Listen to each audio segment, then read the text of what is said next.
It's a good show.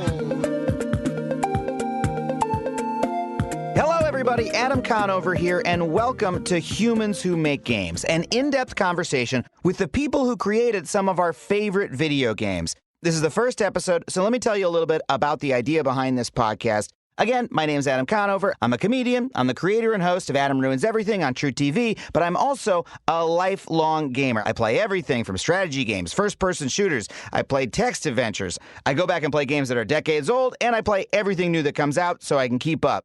But one of the things that I think is really strange about video game culture is that despite the fact that there are so many people talking about games every second online, you almost never learn about the people who actually made the games that you're spending so much time obsessing over. And that's weird. That's not true of any other form of media. You know, if you go see the new Mission Impossible, well, hey, you can see an interview with Tom Cruise talking about how he broke his leg when he was, doing all the stunts himself, right? But we almost never get that about games. We almost never get to hear what got them into the industry in the first place, or why the people who made the games made the choices they did, or what the game they made means to them. Well, that is what this show is all about. This is going to be an intimate, personal conversation with the designers who made some of your and my favorite games. Let's jump right into it. To start the season, we are joined by Edmund McMillen. You might know him as the creator of the masochistic platformer Super Meatboy and The Binding of Isaac, an incredibly popular roguelike about a little naked boy who's trapped in a dungeon full of shit and piss monsters and has to fight them with his own tears. So what I love about Edmund's games is that everything about them, the mechanics, the themes, the art style, are so personal to him that when you're playing it, there is no question that it is an Edmund McMillen game. No one else could make the games that he makes, and that's why his fans have such a close connection with him. In this interview, we talk about his early days of making games by himself on the internet, the origins of his gruesome aesthetics, and the thought that goes into designing a game with endless replayability. This is Humans Who Make Games. Please enjoy this interview with Edmund McMillen.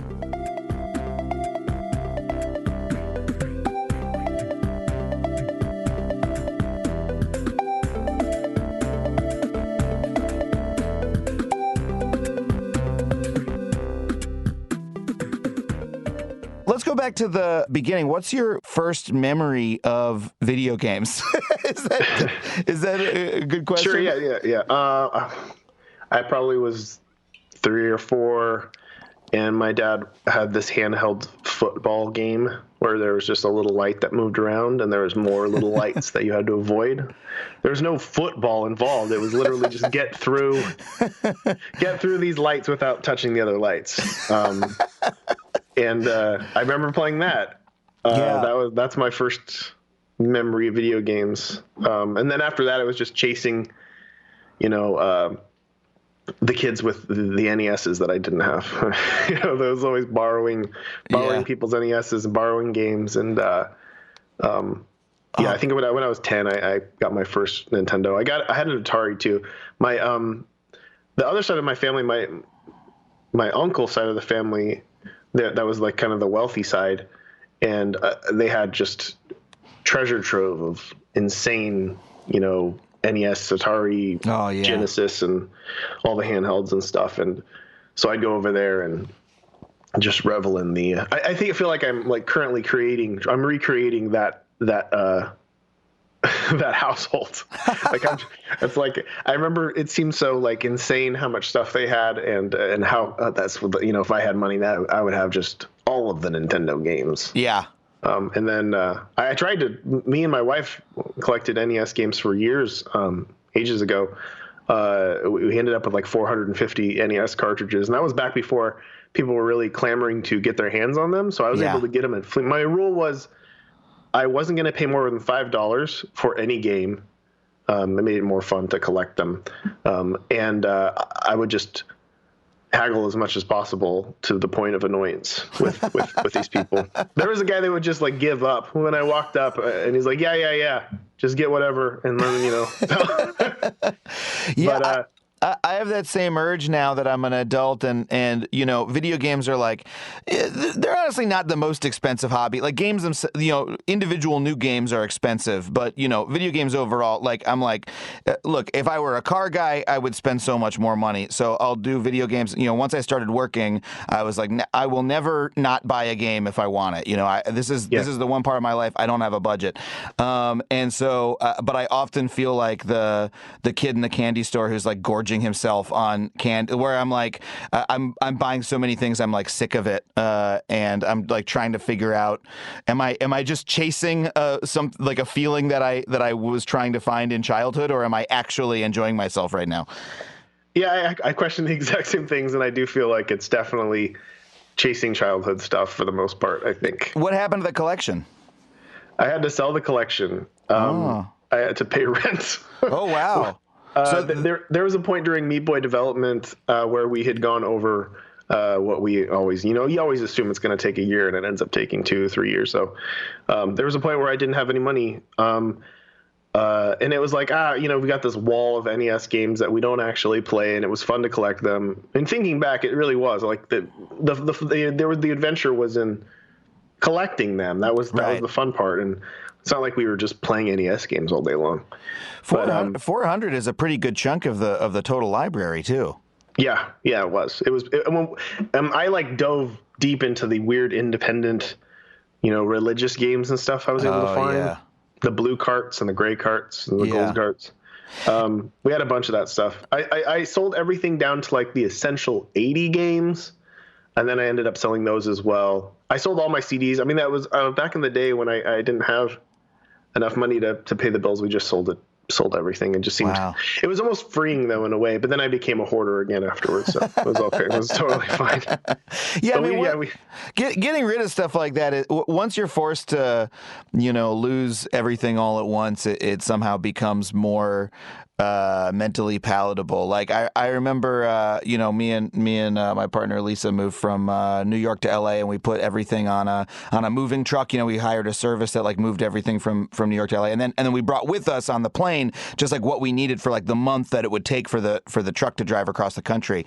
Yeah. And we realized like once it was all in the truck, we were like, if that truck like drove off a cliff, we wouldn't care, like, because that wasn't the shit we needed to live. That was just everything else. And, like it felt so precious as you're putting it in boxes, and then like, well, why would I care about that?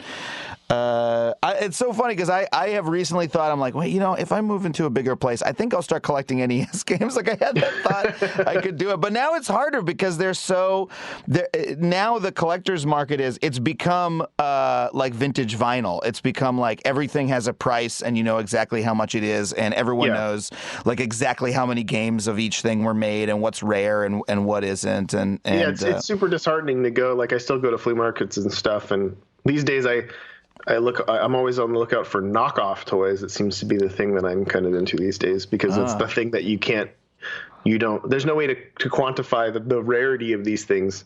I even got into the bootleg Game Boy game cartridges with like a bunch of games on them and stuff. It's a whole other world. It's pretty entertaining though. That's cool. But yeah, I always go there and I was like, my last hurrah was a Game Boy game collection, which I still have. I still, it catches my eye when I see a bunch of Game Boy cartridges, and I go over and ask them, and it's like, $70. And it's like, there's no doubt in my mind that that's what it's worth. But the thing is we're at the flea market, and why wouldn't I just order it on eBay? Like this thing's been like baking in the sun for years. Right. This guy's holding on. It's just, there's no fun in that. And I know they're not going to haggle. They're not going to go down in price because this is what it's worth. It's like, this has been quantified and this is the value of it. Yeah. It's like, I concede.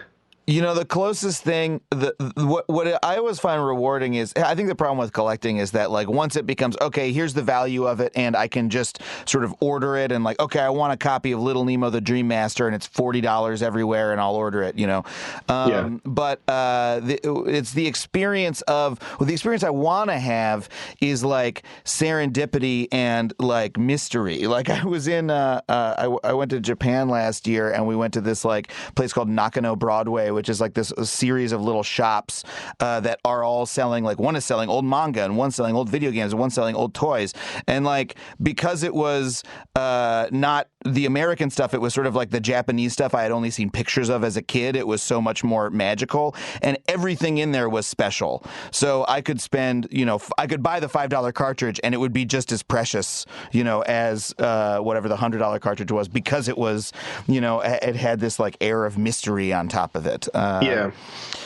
So one of the things I think is really interesting about your work is that because you got started in like the Flash world, all of that stuff is like your sort of earliest work is kind of available, and it's like starts from like 2001 like to present day, and you can sort of like chart that evolution of you sort of becoming a game maker. I'm curious, how did that happen, right? How did you go from like the looking at the guy like, oh, I want to borrow my friend's NES games, like so many of us did, to like, oh, holy shit, I can kind of make this stuff. Yeah, the transition into games I was not aware of it happening. Because for me, the basic story was I got out of high school. I desperately wanted to get published as a comic writer, artist. And I was like, what do I have to do here?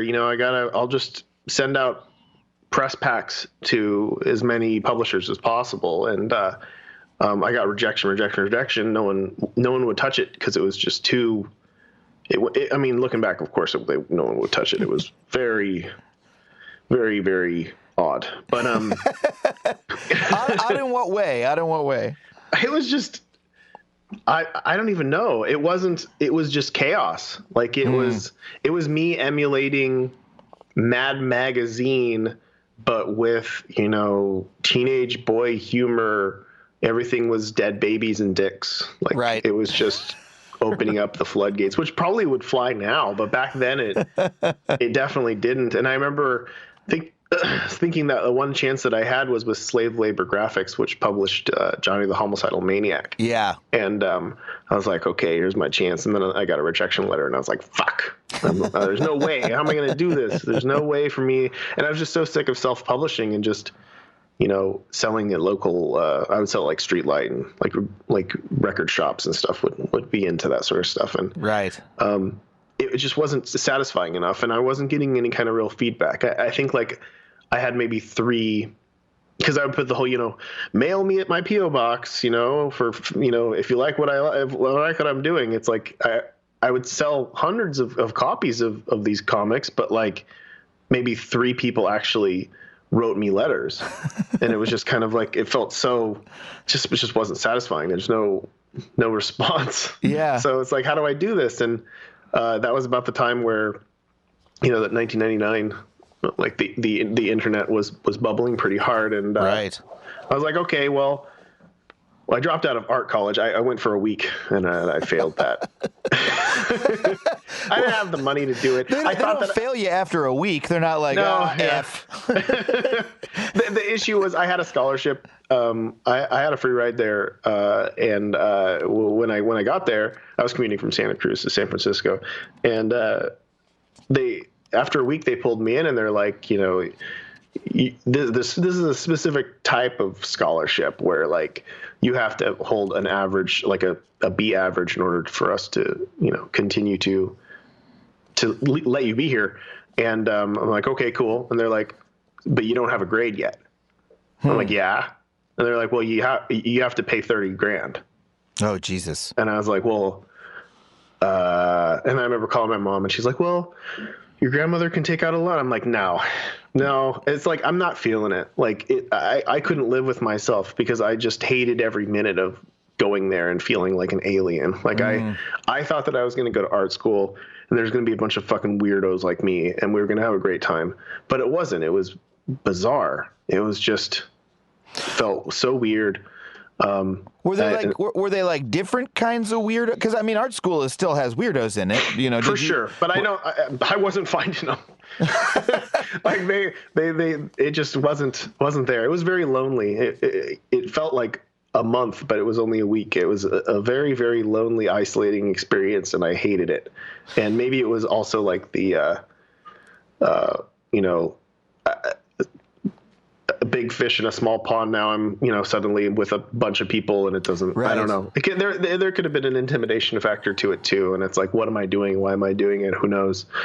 But I knew that what I wanted to do was just be independent. And it's just like, is this going to get me where I want to be? Like, is this going to be a waste of time and money? And then questioning the whole, like,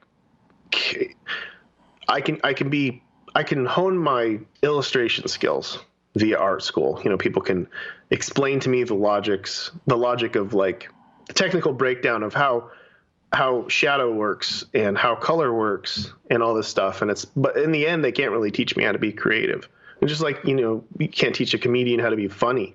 Right. Like, it's just something that you experience and learn through life. Yeah, you just have to sort of have to do it to do it. Like you know, if people want to learn to do stand up, it's like, all right, I can tell you, go check out John Roy's great comic. He has like a 8-week sort of online stand up course. He just has blog posts where he says, go do this, go to an open mic and try to do this, you know. And then, you know, you do it for 8 weeks and you know, go to 3 open mics a week and learn from, you know, write down a set list. Here's a tip. And then after that, it's like, okay, now just do stand up for years. You know, like after the first lesson, it's like there's nothing more to really teach other than what you just have to, like, do it to do it and see if you get good at it. Yeah. Like, and yeah, you got to have some innate funniness, and then you have to learn and grow and make yourself funnier. And you can't learn it. You can't learn it in school. Yeah. It's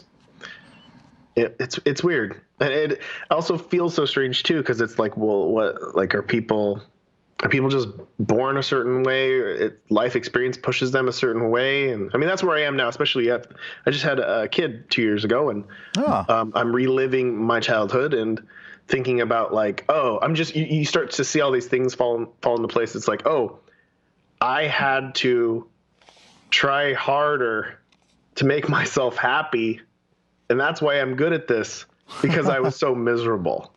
Like, it's like all these things. He's just like, oh wow, that's why I'm like this. Like it's. And you're noticing you're noticing that from looking at your kid, or you're like, my kid's too happy. He's never going to amount to anything. Is that what you're saying? Well, there is some of that. I'm just questioning. It's like, well, I had to go through this, and this in order to be beaten into this, you know, shape, and she's just, you know, she could float through life. But I mean, it's, you know, something still can be devastating to her. It wouldn't be, you know, everything's, who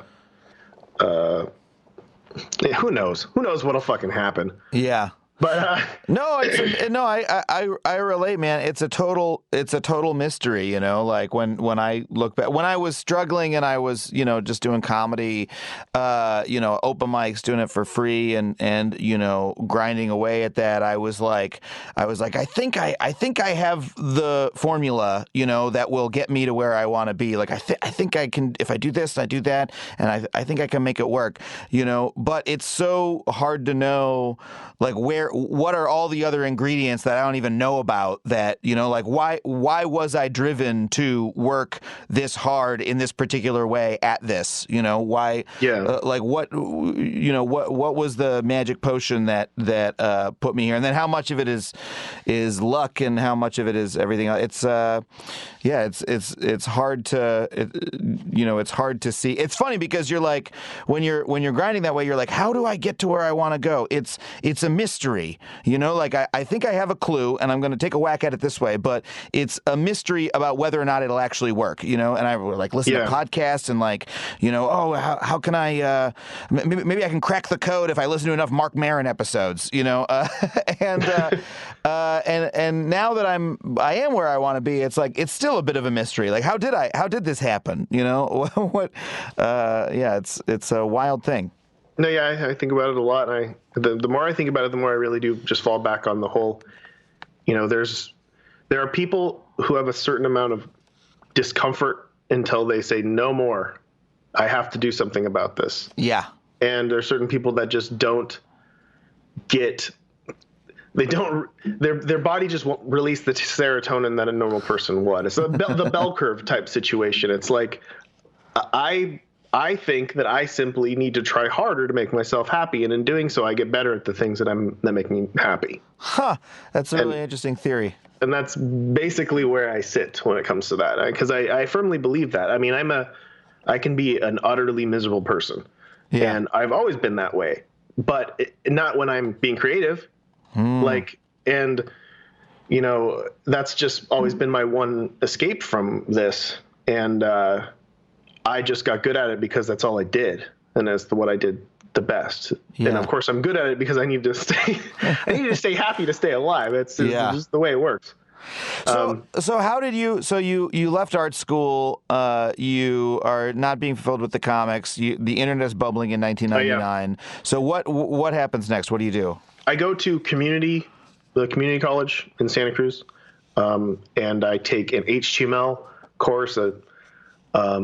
What was it? There's a web design course, basic HTML, typography, and Photoshop and Flash. Yeah. So those are the things, and I took them all. I only passed one of them, and that was Flash. The rest, I just basically got what I needed, and I said fuck it, and I went home. I lived with my grandma at this point in time, so I had I could do whatever I want. This was the freest I ever was. Like, it was just whatever I want to do, I can do it. I really like that approach to learning, where it's like, what do you want me to take a test and get a grade? No, fuck you. I already learned this shit, man. I'm out of here. I got what I needed. Yeah, I got what I needed. I come here to learn how to make a website, and then within the first couple of days, I got it. Yeah, I get it. You're like a bank robber for knowledge. You're like, I got what I'm out. Look, I got the set. You guys opened the vault. I don't need to do your song and dance. What are you talking about? I love that. So great. So you learn to make websites. I learned a lot of that. Man, those years. I'm a couple years younger than you, but yeah, those the early web, in terms of how you could just learn a little bit of technical knowledge and just start making shit that was up there with what anybody else was making, was such a freeing time. It was fucking magic. Like, I literally, within the first 2 weeks, basically quit all the classes that I thought were boring and I wasn't going to learn anything else from, went home, and I was really into just like basic sleep deprivation stuff. I just wouldn't sleep for 2 days, and I would just work all day. And my grandma was all about it. She's like, do whatever, you're great. Keep making cool stuff. No. And I just would I basically took my comics. Some literally took my comics and just, scanned them and put them up online. Other ones I just made like interactive versions of my comics, dead baby dress up and things to do with dead babies, and just weird writing stuff, which was kind of like improvised stand-up in a way. I would just sit down and write really bizarre stories that I thought were funny, and they were called the backup files of Freddy the Robot. But it's some of them were okay, but just rapid fire. I would just throw stuff out there, and I just uploaded it all to my website at the time, which was called thisisacryforhelp.com, which was also the name of my comic series. And that was like one of the most magical times. And I remember when I finally launched it, I think it was on my 20th birthday. And I went and to hang out with my wife, and I'd be like, look, you can see the statistics of how many people are like viewing my work. And then like you hit the refresh page, and it was like 100 more people saw it. It's like 1,000 more people saw it. It was just like skyrocketing, and it was just insane to me. And I remember kept thinking like, but I've only sold 200 copies of this comic and this and this, and then there's like thousands of people seeing it. And then there's a site called newgrounds.com. Yep. Where you could upload your Flash stuff. And I started uploading it there. And the creator, Tom Fulp, who eventually ended up making Alien Hominid and Castle Crashers. Yeah. He grabbed my stuff and made me. There was like a featured artist section, and he had me as like the featured artist for like a year. Wow. Like, it was just insane. And he kind of showed me the ropes, and he was just a really great guy overall. And I wish more people would talk about him, because he's really like the father of the Flash scene. Like I was making independent games before I realized I was making them. And I was making them emulating him, because that's what he was doing. Yeah, Newgrounds, I mean, for folks who are listening to this and were not around during that time, it was a really, really foundational place on the early web and really was like the center for this incredibly vibrant Flash game or just Flash movie scene. Like, and the cool thing about it was that, it was sort of an early viral content factory, right? Because people could just upload anything and then people were bouncing stuff off each other and like trying weird things, right? And then when something did well, there was sort of like early social features and like, so there were tons of things on there that, I remember like in college, people were passing around like, oh, have you seen salad fingers? Was that a thing from Newgrounds? Just like weird shit like that. But it was also sort of handcrafted and community based, and it wasn't like YouTube is now, where it's just this sort of algorithmic, like meat farm that is, so huge that no one can get their hands around it. It was like it was a community. The funny thing too is Tom was actually going to be the first YouTube as well. That's what he was working on before YouTube started. That was like his second project that just didn't happen. I think he actually had Newgrounds automated to upload AVI files and a bunch of other, basically, YouTube. He had that already years before YouTube. But I mean, Newgrounds was way ahead of its time, super influential, and it was just such a creative and cool place. And just that the internet at that point in time was just, it was uncharted. It was. I mean, I had the same experience as you. I was in a sketch group called Old English, and we, made starting in college in the mid 2000s. We're just making videos. It suddenly became possible to edit videos on Final Cut Pro on Macs. Like there was suddenly this little ecosystem where you could tape things on a DV camera, ingest it into Final Cut, and then you could edit it as well as anybody could edit anything, a piece of film, and then you could output it and put it on the web. And we just taught ourselves how to edit. I wasn't a film major. I just taught myself how to edit and how to compress video and stuff like that, because I was generally good with, like sort of anything. I'm like a real technical dilettante. Like I learned HTML, I learned CSS, I knew a little PHP, I taught myself video editing. I got some JavaScript. I was never good enough at anything to go into it like I will be a programmer or a web developer, but I could sort of do a little bit of anything, of everything. And we would put stuff on our website, and we looked at how many people were visiting it just on the back end statistics panel of the site. I remember when YouTube finally came around, I had gotten so good at uploading content myself. I was like, oh, what is this? People are uploading videos and they handle the compression for you? This is for amateurs. I compress my video myself, motherfuckers. And as a result, we missed out on like the first, year and a half of YouTube, becoming a thing, because we were late to join the party, because we were like, we make our own QuickTime files, But the thing is about Newgrounds is that like the videos on our site barely work anymore. Like no one has QuickTime Player installed anymore. Our website is still up there, but Newgrounds is like also all this old work is still there and accessible, and people can go look at it, which is kind of incredible, because in general it's like it's hard to go back and play games from 2001 in any other form. Yeah, it's like a little time capsule. Were you around? No, you weren't around for the crash though. The internet market crash, right? Not really. You mean like the pets.com bubble kind of that thing? Whole thing. 1999. I mean, I was like, I was sort of finishing up high school, starting to go to college. I was reading about it because I read, I read bloggers and things talking about how they were all losing their jobs and having to send back their fancy, desk chairs. But, I mean, how did that affect you? It did affect me. Really? It was like, because I'm 19 and I'm 20 now, and my website's booming, and I can't remember what the hits were, but they were considerable. I was getting a lot of traffic and a lot of hate mail, which was my favorite. Responding to hate mail was great. I had a whole hate mail section. It was pretty great. But I put ads up, and I got that first check for like $800 or something. And I was like, wow. What the fuck is going on? Like, this is insane. Like, I'm going to make so much money. And then the next check was, what happened was, it was back then it was 25 cents per click or per impression or whatever, per click. What? 25 cents per 25 page cents. Impression? Yeah. It was insane. I think you wonder why fucking shit fell apart. Yeah. And then it was 10. And this was happening day by day. And it was like, you just kept getting email updates. It's like, oh, by the way, if you're using this, then it's going to go down. And then it was like, for every 100 views, it was a penny. And, then it went, and then it was only subscription only. It's like you get $1 if somebody subscribes to an email list. That's that. And then it was, no one was doing that, so it didn't matter. And then the only thing that would work was porn subscription email lists.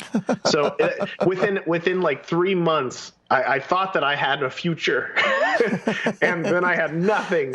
And then I was making, maybe $200 a month off of porn ads.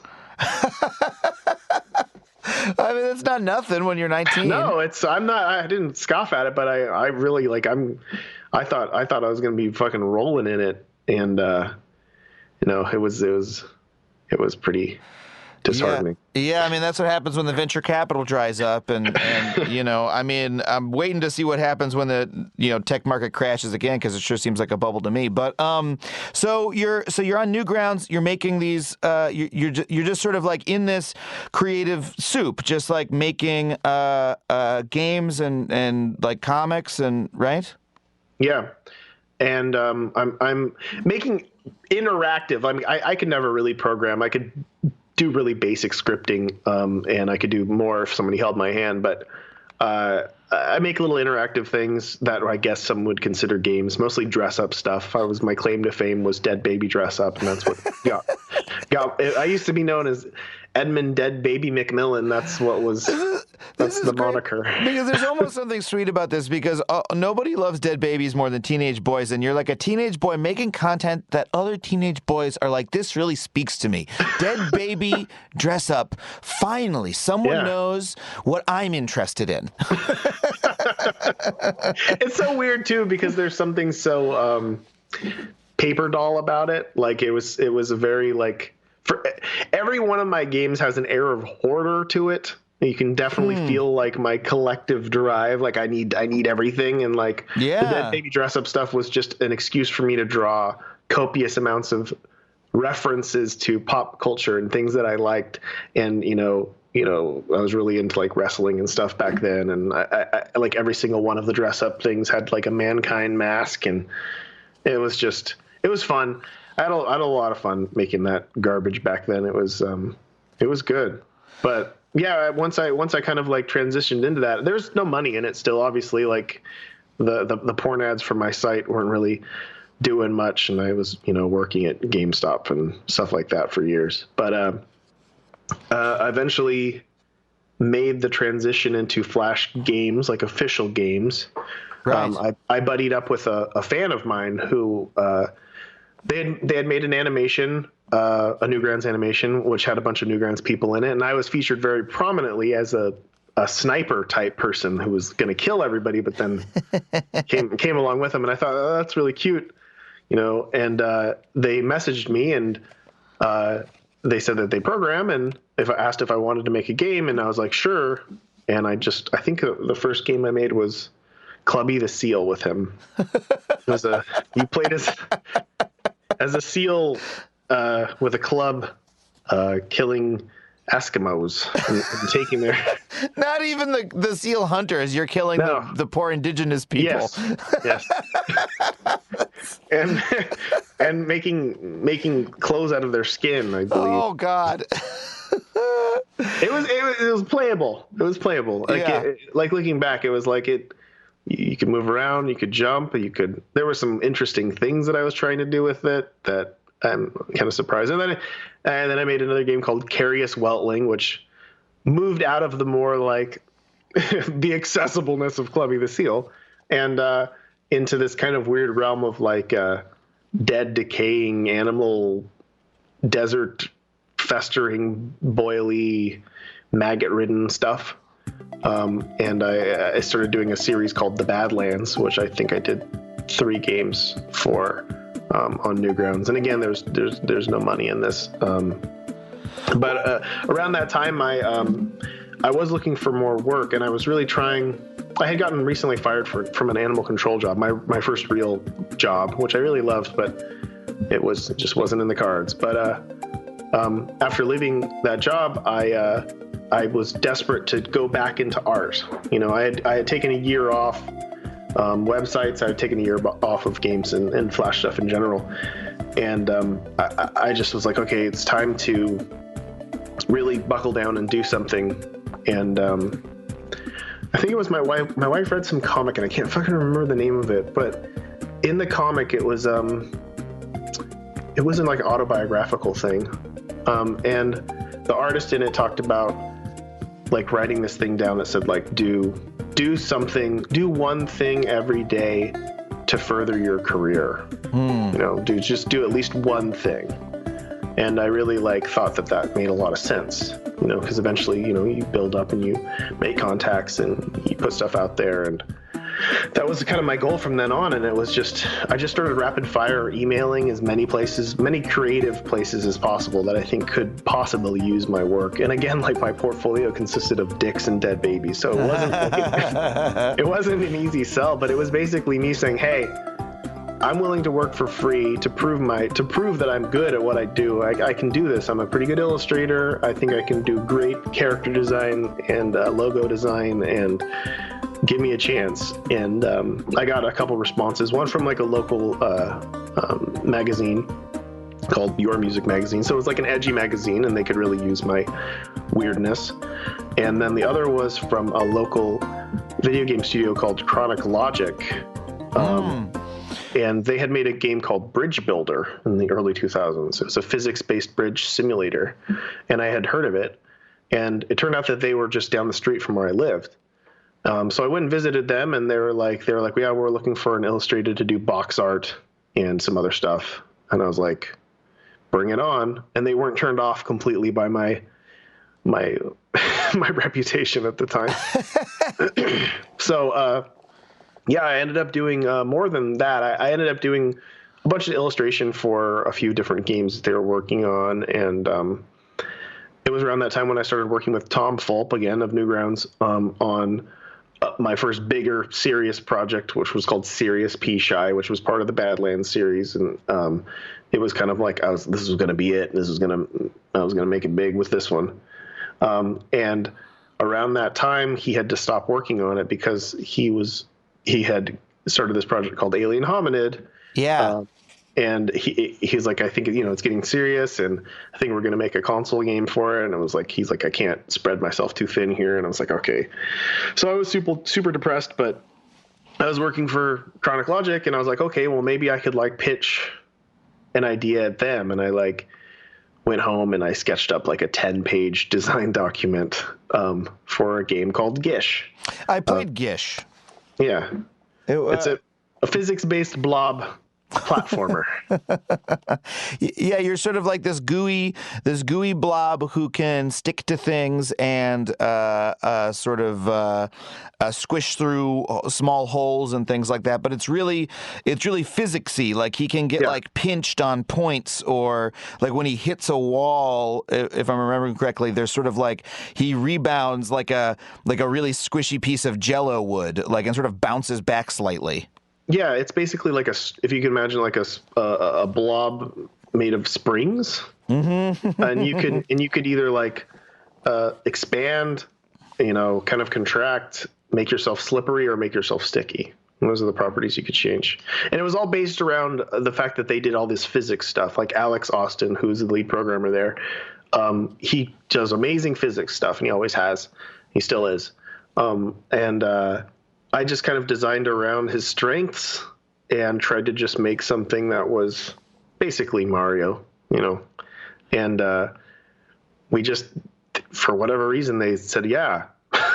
So I was like, all right. And then we worked on that for 8 months and released it. And for back then, that actually made me a good amount of money over the years. Yeah, I mean that was sort of before indie games were a thing. That was kind of a hit indie game. Yeah, I mean it was weird. Back then, we were competing against PopCap. I think even Bejeweled was back then. I think Insane Aquarium had come out, so that was George Fan's one of his first games, Plants vs. Zombies. So it was like PopCap and a bunch of other bizarre small. It was just kind of like, I'm trying to think of what it was like. There was a big market for Facebook-y type games, even though there wasn't Facebook. There was that casual game market that was really big. And that was basically indie games, was PopCap and these other casual games that are bejeweled-y, right? That people were buying.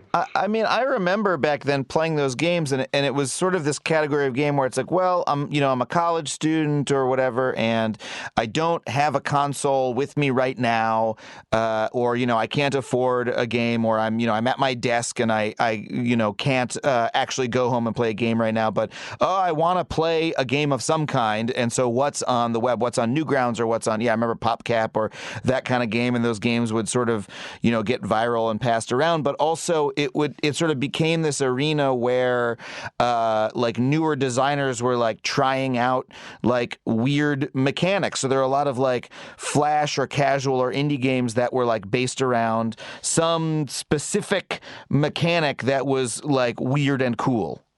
Yeah, it was weird to art. Like, I thought for sure, like, when we'd come out that like this wasn't too weird, but it was super weird in this environment. And it was like, I remember trying to hit up publishers because you could get retail distribution deals, especially in like Russia and Germany. There was actually a market for retail indie games back then.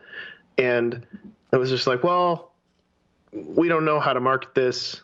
And it's like, well, that's just a fucking platformer, right? Like, and it was like, well, we're used to, farm simulators or train simulators or bejeweled games. And so it was a weird time. And, outside of the Flash scene, indie games that you paid for were pretty basic and there wasn't much going on there.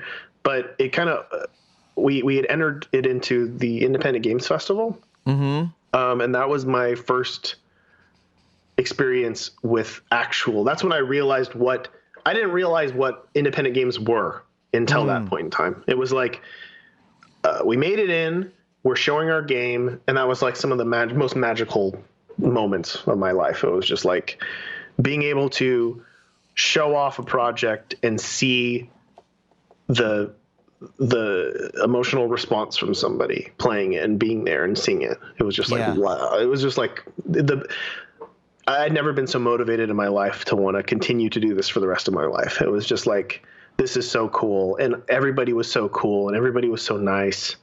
It was neat. It was a super cool experience, even though we didn't win that year. We ended up winning the next year, strangely enough, for the same game. Oh, wow. But Gish was in its early states. Like it was a beta of Gish, and we had entered it in the first one. But strangely enough, the next year in 2005, it was going head to head with a game called Alien Hominid. And it beat Alien Hominid? It did, but I mean, I wouldn't say it's not a better game. It's just one of those, behind the scenes IGF politics stuff. They always go for the underdog. It's always going to be the underdog.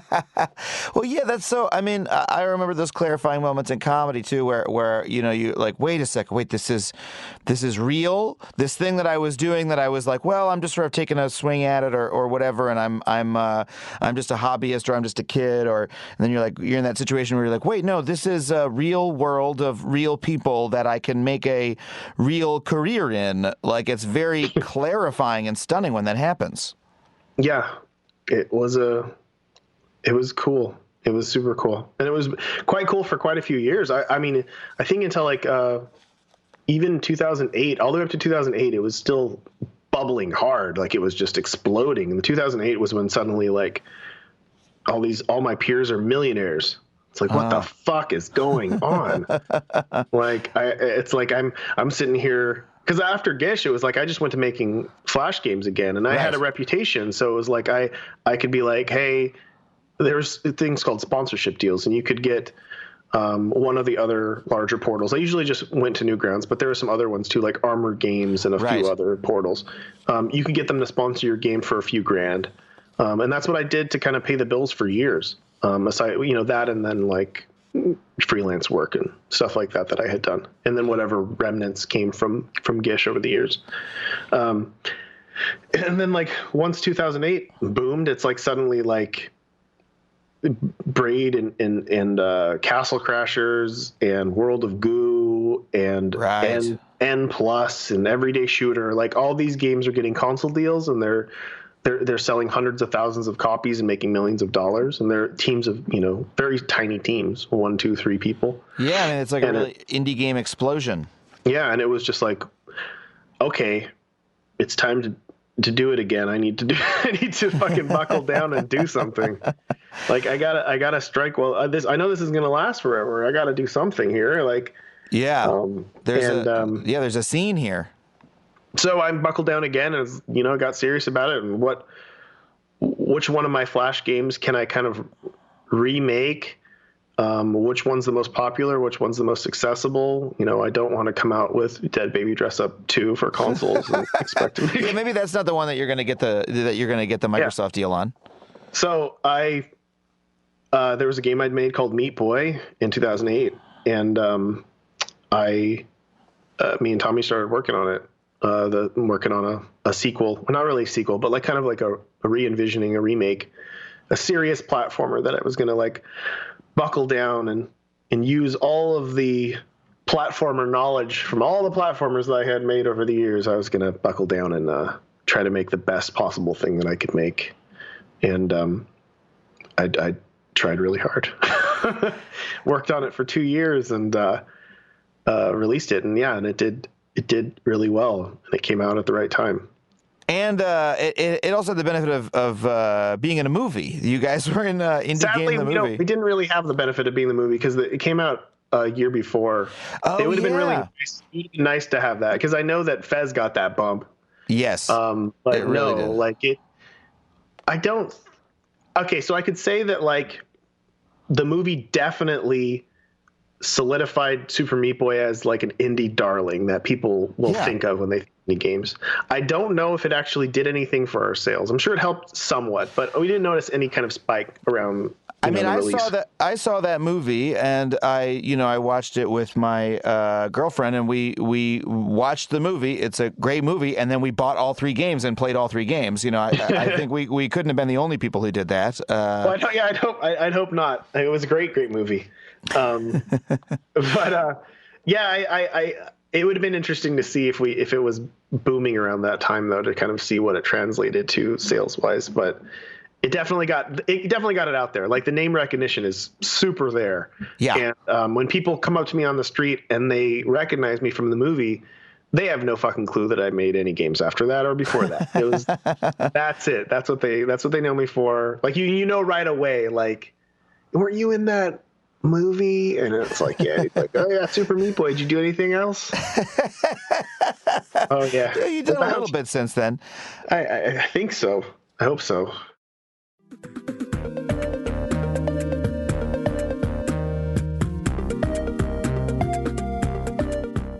Hey folks, if you've seen me on TV or on stage, you know that I like to dress nice. And hey, maybe you want to dress a little nicer too. Well, check out Stitch Fix. Stitch Fix is an online personal styling service that finds and delivers clothes, shoes, and accessories to fit your body, budget, and lifestyle. Just go to stitchfix.com/games and tell them your sizes, what styles you like, how much you want to spend on each item. And I did test out the website myself, and I appreciated how they let me specify that my gut's a little big and how the sleeves on my shirts are always a little bit too long. How considerate. You'll be paired with your very own personal stylist, a guru, if you will, who will handpick 5 items to send right to your door. You try them on, you pay only for what you love, you send the rest back, you don't have to pay for that stuff. Shipping, exchanges, and returns are always free. You don't even have to subscribe. Some of these services, they make you subscribe. Stitch Fix doesn't. You can sign up to receive scheduled shipments shipments or just get your fix whenever you want. And Stitch Fix's styling fee is only $20, which is applied towards anything you keep from your shipment. So get started now at stitchfix.com/games, and you will get an extra 25% off when you keep all 5 items in your box. That's right, if you like everything in the box, they actually give you a discount. How great is that? That's stitchfix.com/games to get started today. stitchfix.com/games. Hey folks, if you're listening to this podcast, obviously you like to listen and you like to learn. Well, if that's true for you, there has never been a better time to start listening on Audible. With Audible, you get access to an unbeatable selection of audiobooks, including bestsellers, motivation, mysteries, thrillers, memoirs, and more. They've got the largest selection of audiobooks on the planet, and now with Audible Originals. The selection has gotten even more custom with content made just for members. These people are doing original, brand new, high quality premium stuff.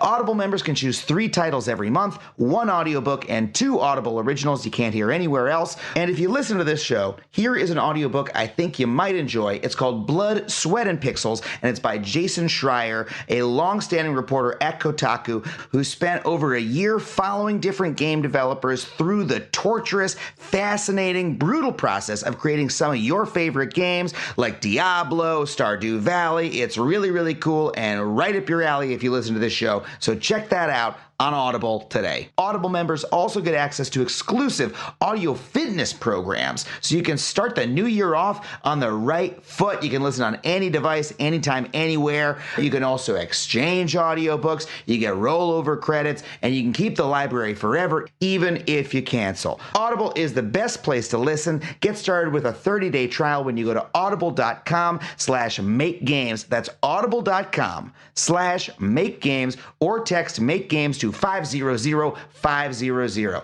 That's audible.com/makegames, or text makegames to 500-500. And take a listen.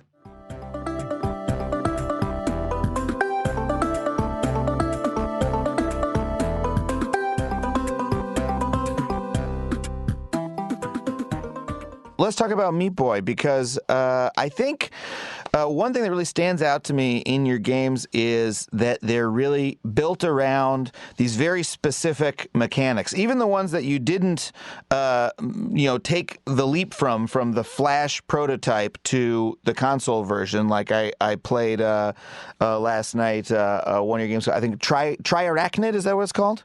Triachnid. Well, that's your fault for having a slightly hard to pronounce name. But that's like itself is falls into this Flash. What I was saying before about these early Flash games where it's like there's this very specific mechanic where you're a spider and he's got 3 legs and you're dragging them and dropping them to make him traverse.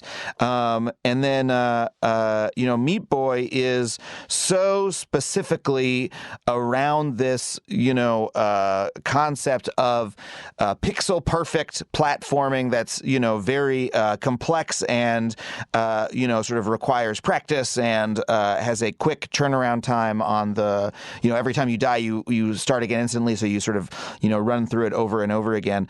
How do you this is the worst question, because this is like you asking me how I come up with jokes, and I'm like, I don't know, man. But how, what is the generation process for mechanics like that? I usually just come with like a core theme first, even if it's with Meatboy, it was just about difficulty. It sounds super basic, but it was just like, I want to make a game that kind of abstractly talks about how the struggle is what is most rewarding and not the reward. That makes sense. Yeah. So, how do you talk about that in a game? You make it difficult, and how do you keep it difficult without completely alienating a bunch of people and making it inaccessible? And, it's just a lot of whittling down of looking at old tropes and trying to make sense of why they're there and what's relevant now and what's not. And just allow the player to really challenge themselves without feeling destroyed by something. And a lot of people are like, oh, it's so fucking hard. I want to throw the controller at the wall. That wasn't my goal. I really, quite the opposite. I want it to feel really difficult, but I don't want you to get to that point where you're like, I can't do this. Like, this is too hard. This is soul crushing. Right. I mean, the best difficult games, it kind of bums me out when a game is described as being difficult when that's part of the story of the game, like Meatboy or like Dark Souls or The Witness or something like that, because I always feel like it misleads people about why the game is good, because they imagine the game is going to be frustrating. They're going to want to throw the controller at the wall, but really, like, a game like that's made well invites you to get better at it and to continue playing the game through all these things that sort of lubricate the experience and make it fun. Like that, so difficult ends up sort of seeming like the wrong word, because it's still the goal is still to have this sort of like fun, flowy experience, even as you are having to practice in order to progress. Yeah, it's a delicate dance. Like but that's the fun. I like the fun in designing something like that is to kind of walk the line to really, you got that sweet spot where if you could just dance on this little line here of frustration and almost wanting to give up, but having it challenging enough so when you do finally do it, you feel super fucking great. Yeah. You can kind of hone in on that, the goal of like making people realize like, oh, that was really fun.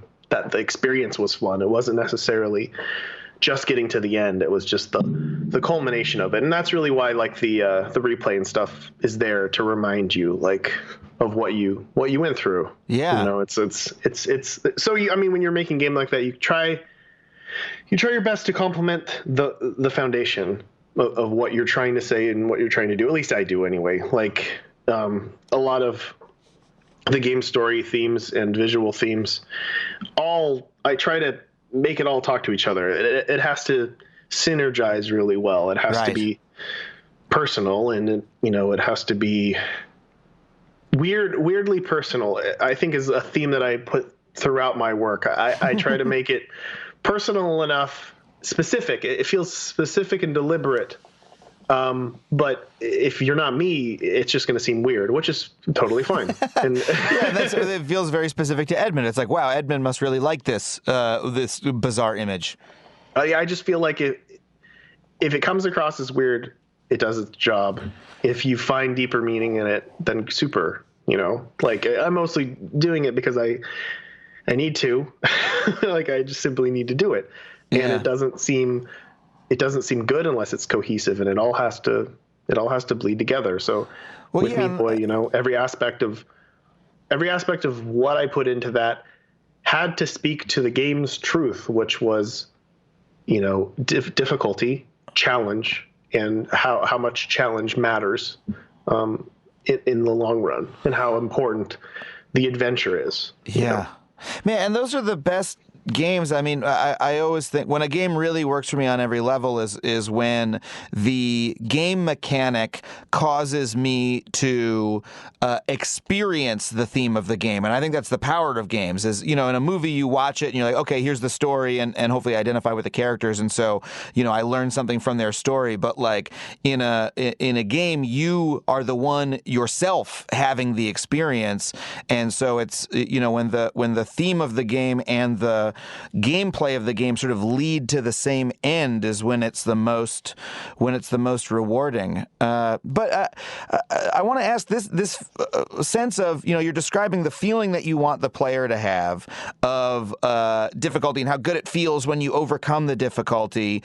How did you isolate that's the feeling that you want to give and figure out how to give it to people? Like when I'm telling a joke or when I'm writing a joke or when I'm, writing an episode about hey, here's this fact, and we're going to try to blow your mind with it.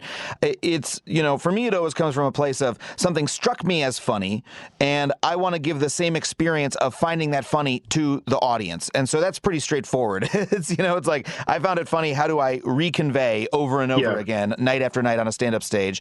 If when I learned this, it blew my mind. How do I make it blow the next person's mind? How do I retell it in a way that makes it even more mind-blowing?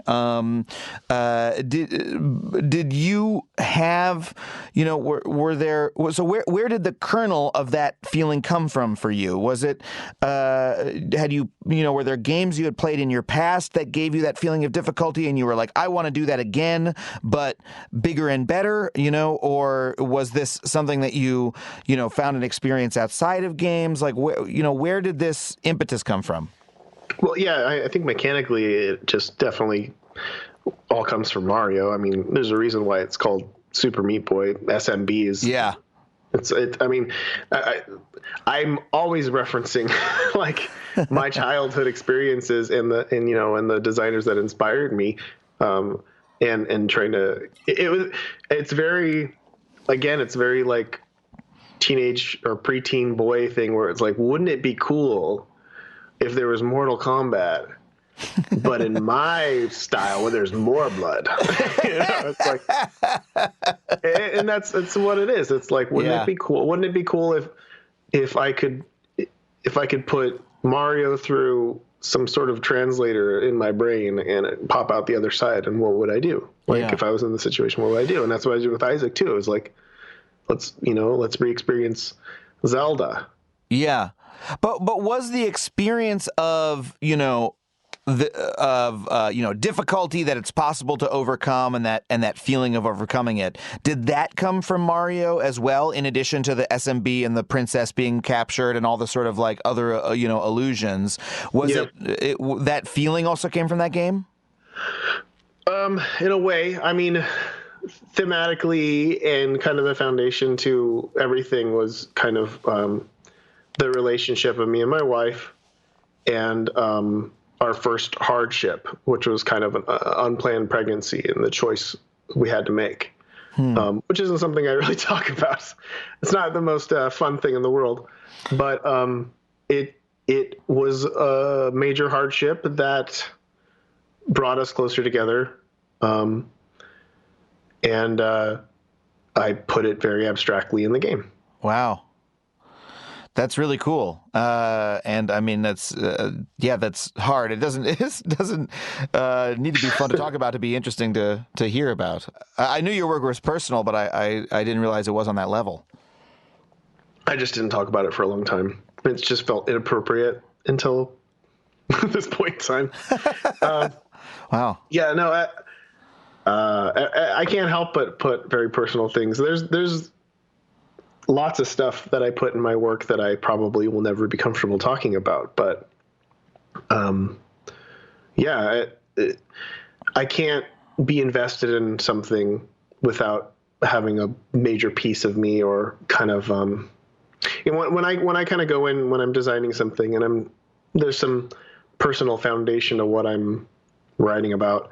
I go in with an open mind, and I'm trying to find an answer. I'm trying to find perspective. And in some weird way, I'm also trying to view it through other people's eyes and see, anybody pick up on this stuff, and what do people think about this? And so it's kind of this cathartic thing for me when I go in and explore things, and I've gotten better at it. I feel like with Isaac, and especially with The End Is Nigh, like I kind of go in and I feel like I really learned something about myself, and I come out the other end. It sounds pompous and contrived what I'm saying, but I'm only talking on a personal level. Like this is my truth here. So yeah, but that's why I'm,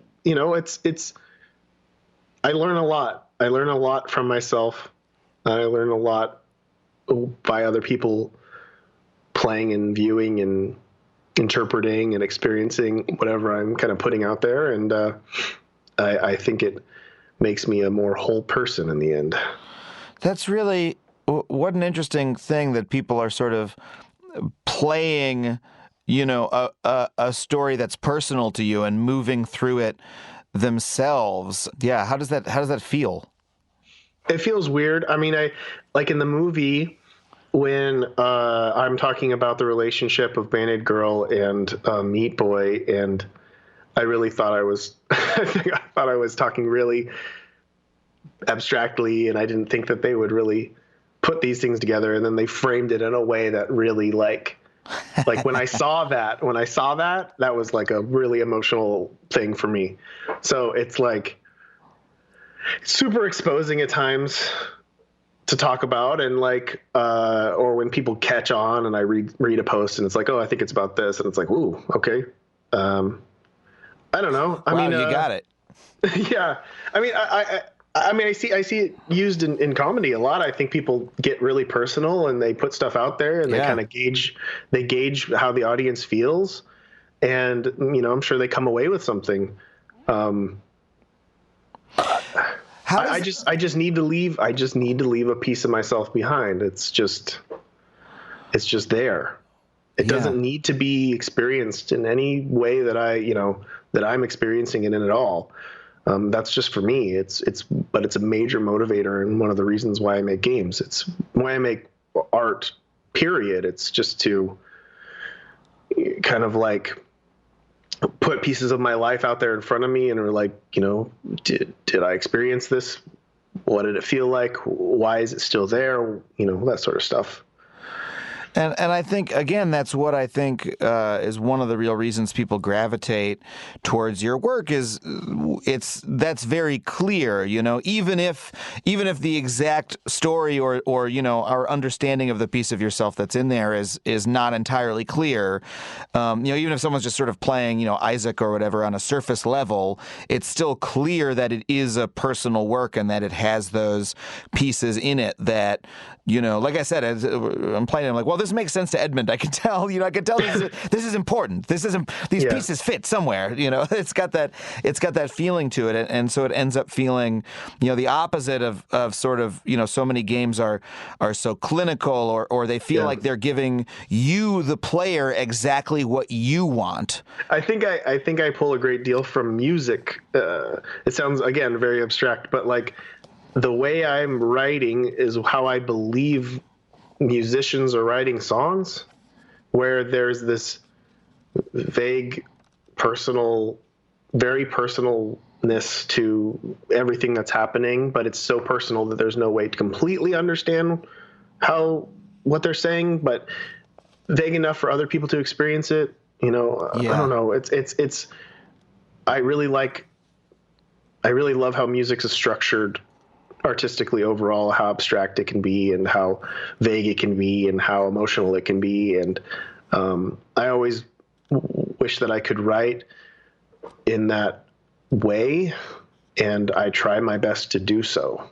So it's kind of, I don't know, it's a weird comparison, but it makes sense. I try to go there as much as possible, and I like to believe that it simply doesn't matter if anybody's picking up on what I'm putting down.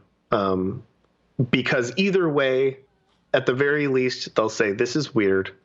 And and this is weird usually translates to this is unique. This is something that is odd to me. This is different, which is a huge win for me, regardless of what's going on. So it's fun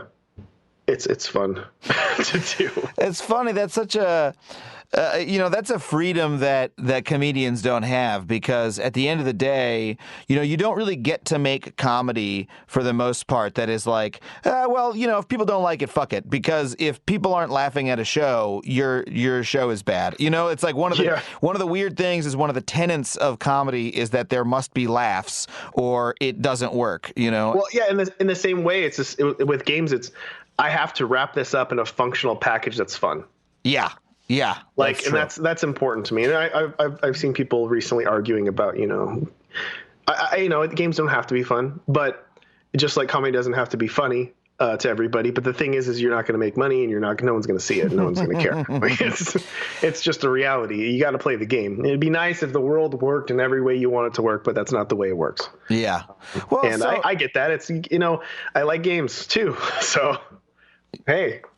make a fun one. I don't want to make a fucking piece of shit game. Yeah. Well, the word fun can be limiting. Like, how, there are games that you can play where, you can say you're not having fun at the moment that you're playing it, but you're getting something else rewarding out of the experience, through interactivity. But yeah, it has to be an interactive experience that works. But when your work is so personal, how does that conflict with, the fact that your games are now, they're commercial successes, and Binding of Isaac, for instance, which I can tell is also a very personal game. I saw you tweeted like a week or two ago, hey, what do you guys want me to do next?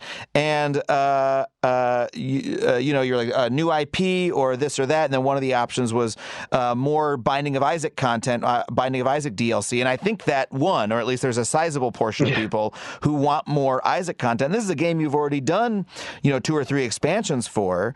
Yeah. So is there a conflict or any tension for you there when there's this thing that was created very personally, and now it's like when's your personal experience expansion pack number 3 coming out? Yeah. I can't emotionally juice myself for any more. The original and Rebirth and the story within, like, super personal. It says a lot. It's my favorite game when it comes to telling a story. I know people are like, there's not really much of a story there, but for me, there's a very in-depth, intertwined theme, I guess is a better name for it, that I'm super proud of. I love it a lot, but the reality is the gameplay is speaks to people much more. It speaks to me much more. Like, what I was saying was said, and now people are playing it. Yeah. And my wife loves it and has obsessively played it for years and years. And it's just one of those things where I know I could keep expanding it and adding more stuff, and the idea of keeping somebody playing something that I've made forever is very interesting to me. So that's why I did it. It's like I had more ideas and people wanted it, and I'm fine with doing that. Like I'm fine with it was fun to do. It pays the bills, and I'm not sacrificing my integrity. It's fine. Like I get it. I get why people love it. I love it too. I could see myself doing a sequel, in years. I have ideas and stuff that I want to play around with and do, but for the most part, I kind of want to close the book and move on to new stuff. Usually when I do polls like that, they're like half joking, or I'm usually poking fun of my wife because she's like, I don't want you to fucking work on anything anymore. Like, let's see what the internet says about that. It's not a binding contract. You haven't agreed to do this or that, but yeah, I may do none. I may do them all. I don't, it's in the end. It's the one thing I hate when I do those polls is that people think that I actually fucking care what people think. Like I'm gonna actually do what people want. No, I literally only do what I want to do. I'm not doing something unless I want to do it. I don't think people would want you to do what they want rather than what you want, because the reason people like what you do is you're doing what you want. But well, let's talk about Isaac, because I played the hell out of Binding of Isaac, and I find the mechanics of that game are so. Yeah, I mean, like you said, that's people's interest in it. Something about the mechanics are super, super addictive. Like for those, who haven't played, you're sort of, moving through a procedurally generated, procedurally is just fancy word for randomly generated dungeon, and you're picking up power-ups. It's a Zelda-style dungeon, but the power-ups you also receive randomly, and then they stack in what turned out to be like really complex ways. Like you'll get a triple shot and also a wave shot, and then also a laser, and then sometimes you'll like totally fuck up your run because of the items combine in a what turns out to be a negative way. But that means the possibility space of the game is super, super huge, and then the thing is just crammed full of secrets. Like I've played, I don't know, 30 hours or something like that. I think I've seen a tenth of what's in the game, and I also have no clue. I have no clue how much I've missed. And even when I go read a fucking wiki page, I can't figure out how much I've missed, because it's stacked to the rafters with more stuff. So what was the impetus behind that design? How did that design come together? It was actually so Tommy had taken a vacation with his then girlfriend, and this was after we had completed Meatboy. And as we discussed earlier, I don't vacate. I don't travel, so I don't go on vacations. And I wanted to do something relaxing, and I wanted to do something fun. So I thought I'll just do a game jam with an old friend of mine who I made Flash games with, Florian. This says something about you that your relaxing vacation is more work. Yeah, I mean, it's not a great thing. I mean, I'm the same way. I'm like, hey, I'm not making the show right now. Maybe I can go to New York and do some stand-up dates. You know, like it's yeah. I mean, when that's the mode that you're in, you know, that's you got to take advantage of it. I'm sure our significant others would have a bunch to say about all of this. Yeah, how great it is. Mine is the same, but the same as me. But yeah, go on, please.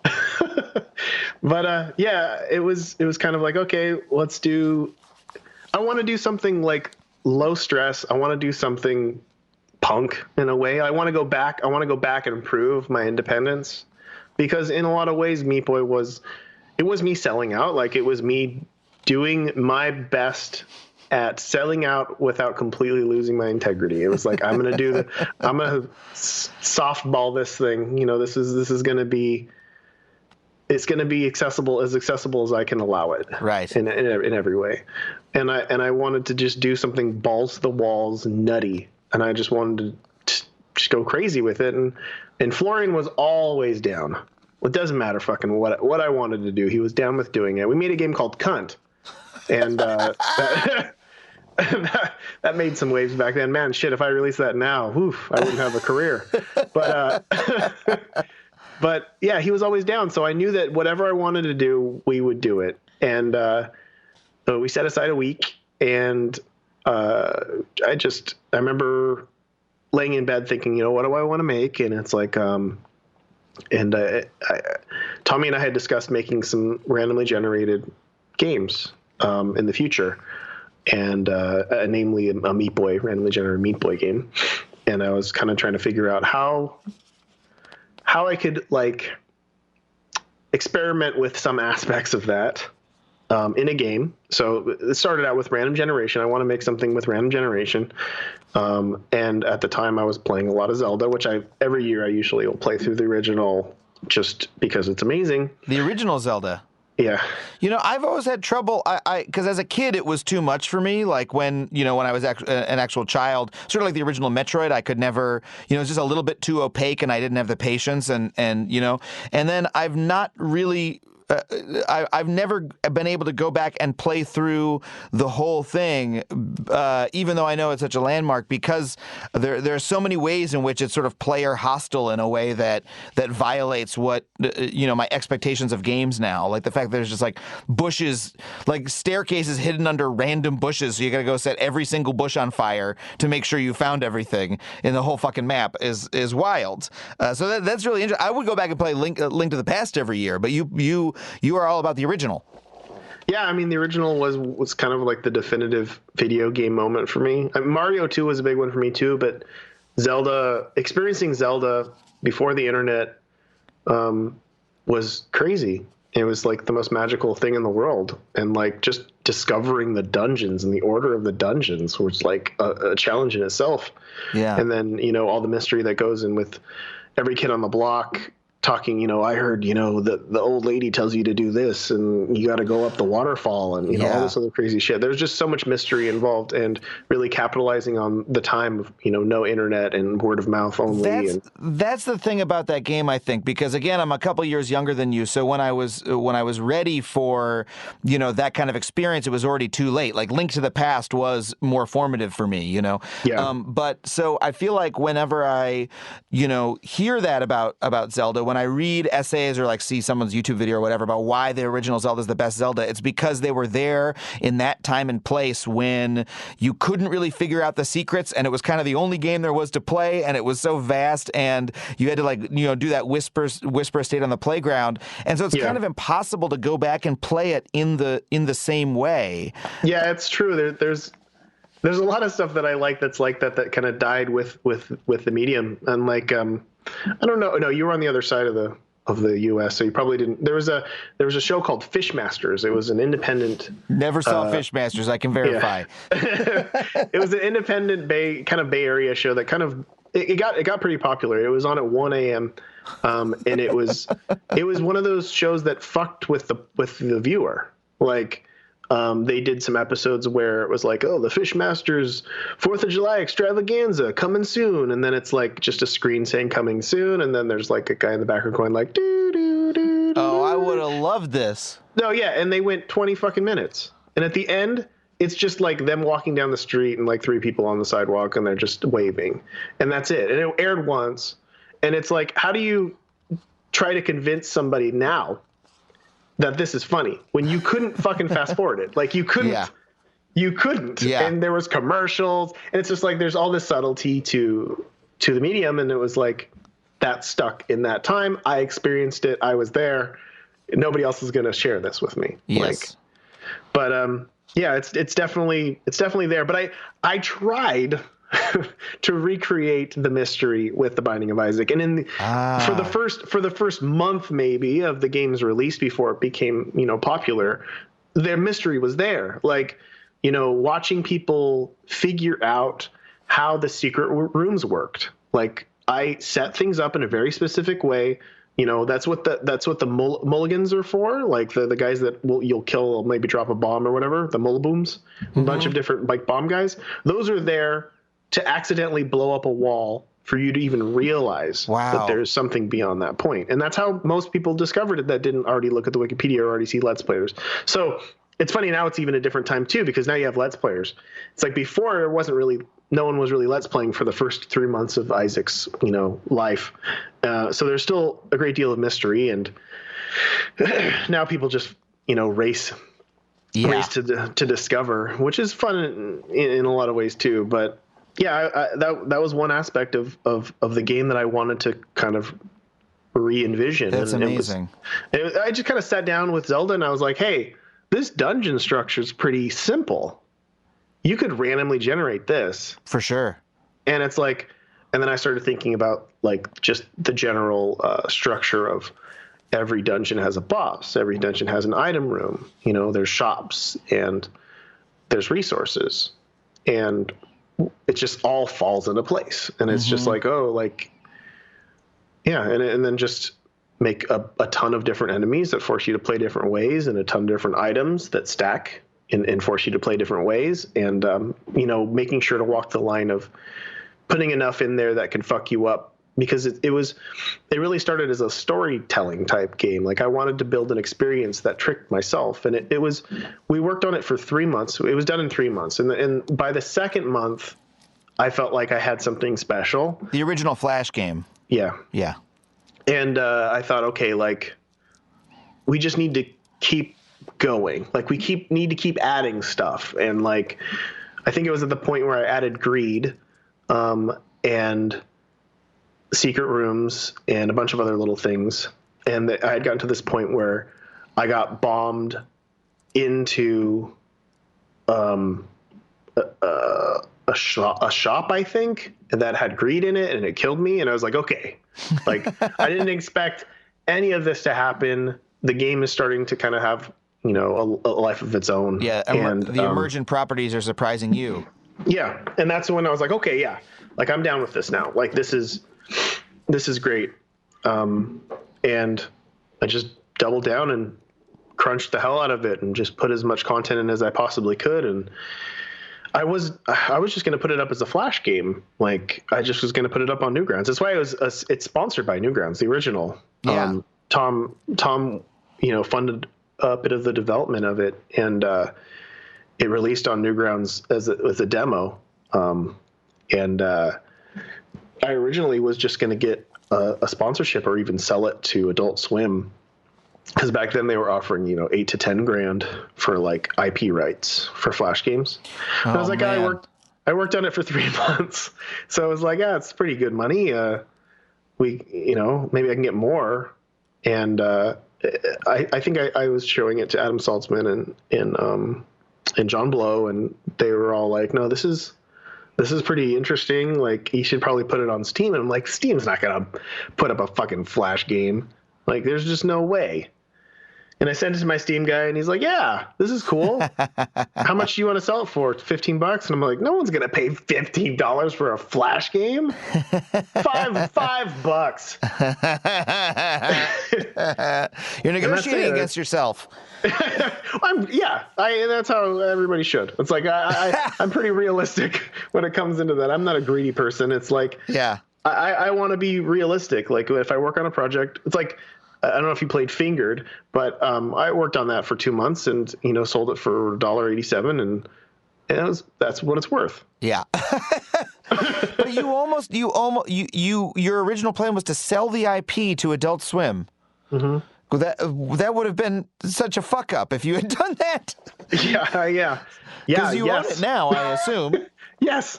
No. And I bought it on Switch. Like, I bought a physical copy. I spent $40 on it. People are still buying the hell out of that game. Yeah, it would have been a disastrously awful choice on my part. Never sell the IP.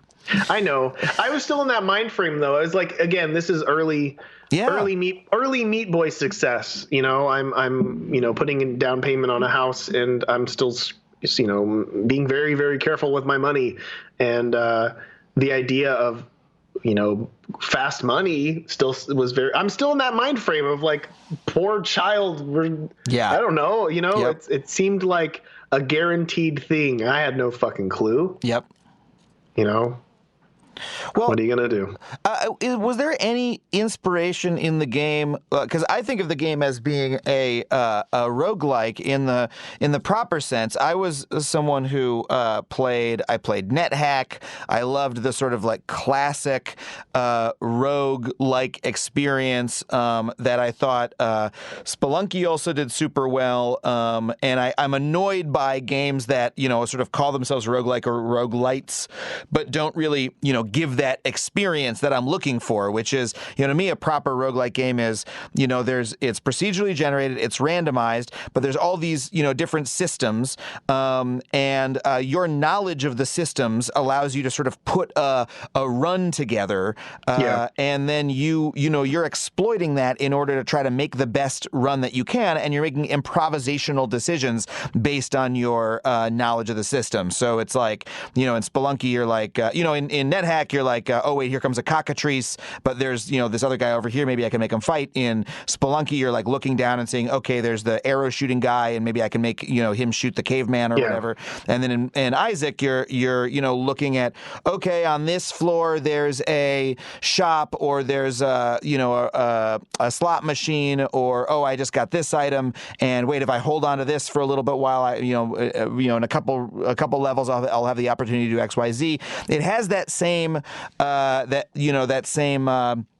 gameplay loop to me. Was that an inspiration for you at all, or was that accidental? No, it for sure was. I played a lot of Crawl, and I think, around the time starting development, I was playing Spelunky, the original Spelunky, a lot as well. Spelunky's amazing. Yeah. And I think both me and Derek were kind of like, hey, there's this genre that is super inaccessible. Like, it is super alienating, but it's super amazing. Like, people did visualizers. Like, even I had a really hard time playing ASCII roguelikes. Like, it just wasn't doing it for me. And the only way I could play Crawl was with the Stone Soup visualizer, so I could actually see things. Yeah. And I just needed it. And I think that's the main thing. It was how can both of us were how can we make this accessible? And you can wrap that genre and a bunch of other genres and make really cool infinite games, basically. And so you guys were talking about how to do that, around when the games were coming out, or before they came out. Well, we were all I mean, on TIG, I think everybody was playing Crawl, and I mean, people were really big into roguelikes just in general. I think TIG being the sort of game developer forum, right? Yeah. And Dwarf Fortress was, of course, the one that everybody talked about that I could never do. I tried a couple times. I tried a couple times with Dwarf Fortress and was not able to. And I liked ASCII roguelikes. That's how I preferred to play them. I've always loved text games. I played tons of interactive fiction as a whole other rabbit hole I go down. But Dwarf Fortress, I am not able to make head nor tail of this. And then finally that one guy made the game. What's it called? The one where it's like a space colony. It's Dwarf Fortress, but it's a space colony. And I was like, okay, now I finally got the experience. What the hell is that game? RimWorld. Anyway, so that was an influence going in. Oh yeah, for sure. Yeah, it seemed like an untapped genre, and random gen in general just seemed so awesome. Like, I don't think that I'll ever make another game without some aspect of random generation. And people, I've said that a lot lately, and then people will call me out and say, well, The End is Nigh wasn't randomly generated. I was about to say that. But it was. What? The visuals were actually randomly generated and then locked. Wow. So I didn't have to do a lot of work. I just drew a shitload of variations, and then we randomized it and locked it. That was it. Wow. And even the enemies are like randomly selected and stuff like that. So it kind of I don't know if it comes through again, but it was I used it to make my life easier, basically. So just the idea of how randomly generated stuff works is just embedded in my brain, and I don't think I can avoid using it in any way. Like I could. It's going to be there. You told me over, we're getting towards the end of this, but I really want to find out about this. You told me over DM also that an inspiration for Isaac was constructing Magic the Gathering decks. Yeah, drafting decks. Yeah, it's Magic is a huge inspiration for me. I think it's influenced a lot of my work, especially Bumbo is very Magic-y. But with Isaac, I tried to do different archetypes.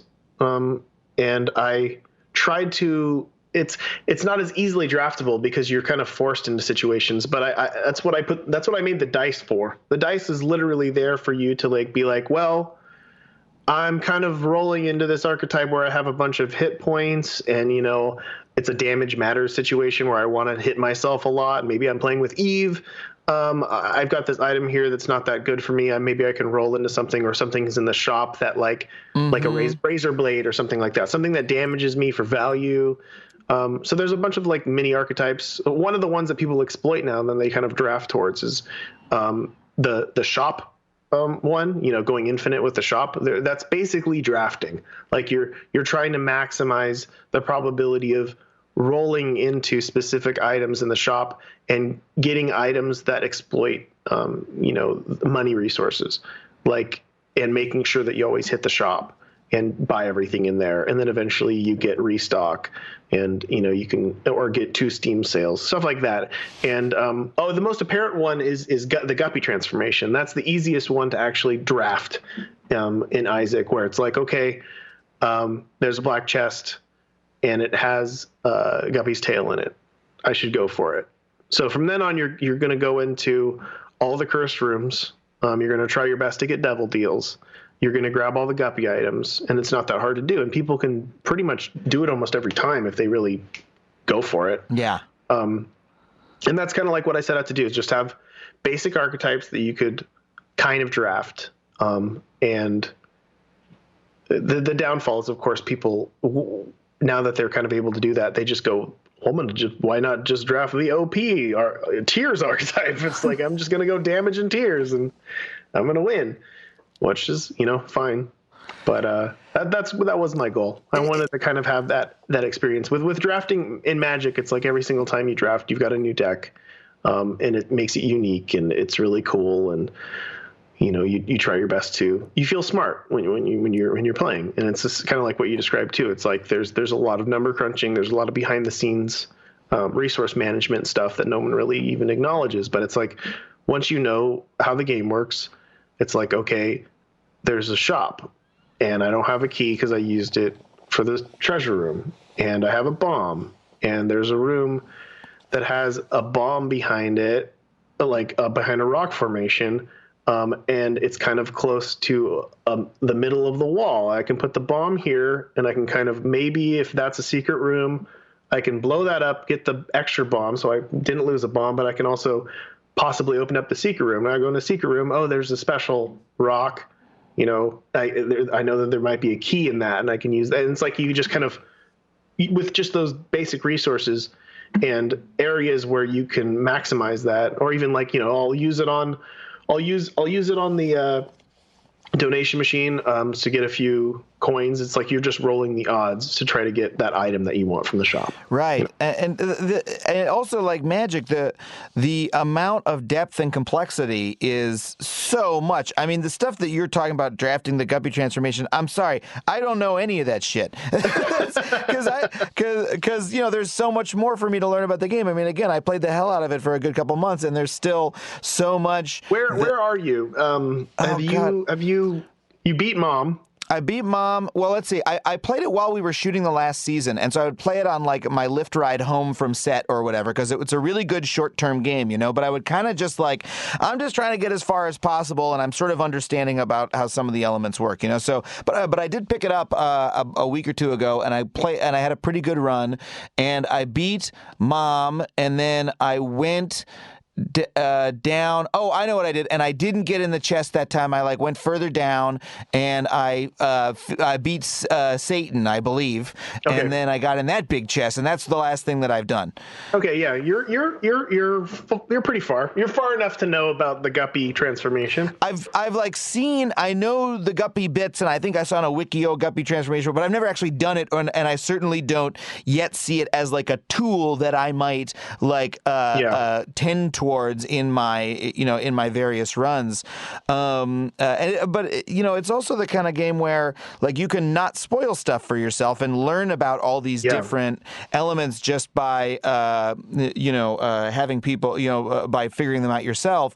But you can also read about every single mechanic on a wiki if you feel like. You can spend a full day reading about how every single thing works, and there's still a lot to learn because now you have to learn to use those things. You have to learn how to put them together. You have to, learn how to make use of your information. It's such a wonderful thing about the game and about the style of game in that it's sort of unspoilable, because even after you spoil it for yourself, you then have to do the thing. Yeah. It's still non-trivial.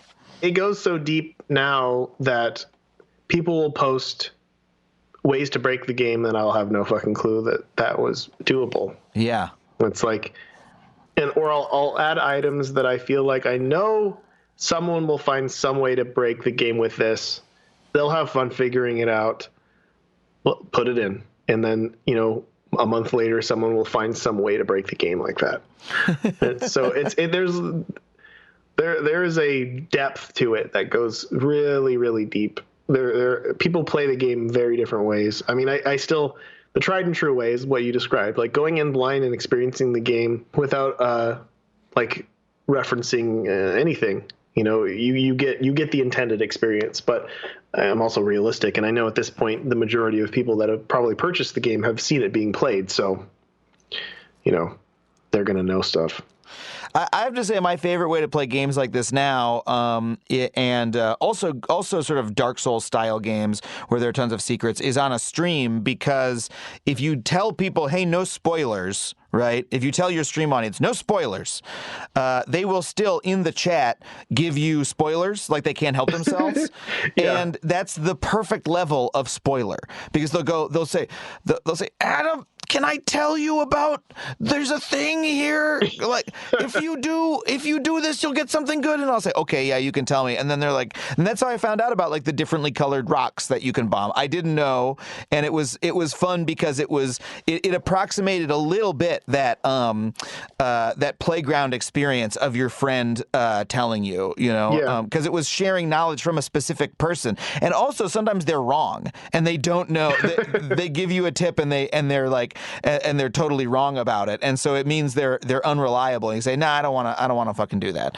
Have you played Isaac on stream at all? I have. I first got it for PS4 and played it on stream quite a bit, and then when I got a Switch, I bought it on Switch also because of the incredible Switch packaging with the incredibly funny Zelda parody instruction manual. Oh yeah, I wasn't even aware that was being made. It was something that Tyrone did for me. Oh really? He's like, I got a gift for you, and I think you'll really like it. And I'm like, okay. It's so brilliant. If you guys haven't seen this, it's because we're in an age where there aren't instruction manuals anymore, but we're sort of craving that physical bit of the game, and it's a 1-for-1 recreation of the Legend of Zelda instruction manual, like page by page, but with Isaac stuff instead of Zelda stuff. But it contains like similar jokes to the original Legend of the Zelda manual. It's like allusions, textually. It's so brilliant. And so I partially bought it just for that reason, but also because I knew it's like the perfect Switch game.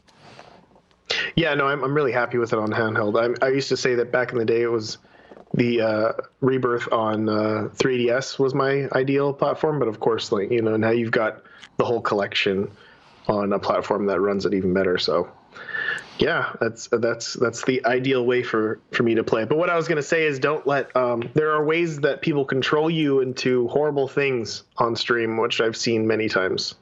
How do you mean? Do you want me to spoil it before you? No, don't spoil anything. Wait, don't spoil anything, but tell me expand on what you mean without spoiling. Is that possible? There are common ways. There are two common ways that I've seen chats troll people playing Isaac that will kill them. Yes. No, but that's what I love. I love it when the chat trolls. I love it when the chat trolls because it's great in Dark Souls as well, because everyone will be like, yeah, go through that door. Yeah, no, go through there. No, you're totally safe when you go through that door. And of course it's some big fucking monster that kills you and you scream and they all laugh. It's like so much fun. It's like collaborative comedy, So when my stream is trolling me, I try to play along just because I'm trying to enhance the experience, as an entertainment product for them, and yeah, they definitely have done that to me where they're like, pick up that item. Yeah. Oh, that item's the best. Try to get that one. And it's like the worst possible item. That's like the thing that causes me to blow myself up or whatever it is. Yeah. You trolled me too on Twitter when we first started tweeting back and forth. You were like, "Get this and get that. It's a great combo." And I was like, and I replied, "Is it a great combo?" The way to play. Like when my wife plays and it's like she starts getting those horrible items that are the best. What are the names of the items? I think you can tell people what the names of the items are. Bob's Brain's the big one that everybody hates. It's really good though. Like you just fucking play better and you're gonna dominate with that thing. Like Bob's Brain's great. It's an item that makes you like 1/3 of the time blow yourself up, which is it's like what if you're throwing a bomb that doesn't get very far away from you and damages you. Don't be holding down the shoot button when you run into rooms. And you're fine. Yeah, but yeah, no, like Bob's Brain and the dunce cap, and that makes you shoot diagonally, and curse. Curse of Bombs. I can't fucking remember what any of the goddamn names of these things are called anymore. That's the other crazy thing about again, it being an unspoilable game, is that the number of items the number of items is so vast, and the names are often so disconnected from what it does that like there's a couple I can remember, but even if I were to read the description of every single item, there's fucking 300 of them, and I wouldn't remember what half of them do. So it ends up being a surprise for you anyway, where I'm like, should I get this? Yeah, what the hell? It'll surprise me again what it does. And I'm like, oh, fuck, it was that one. Shit.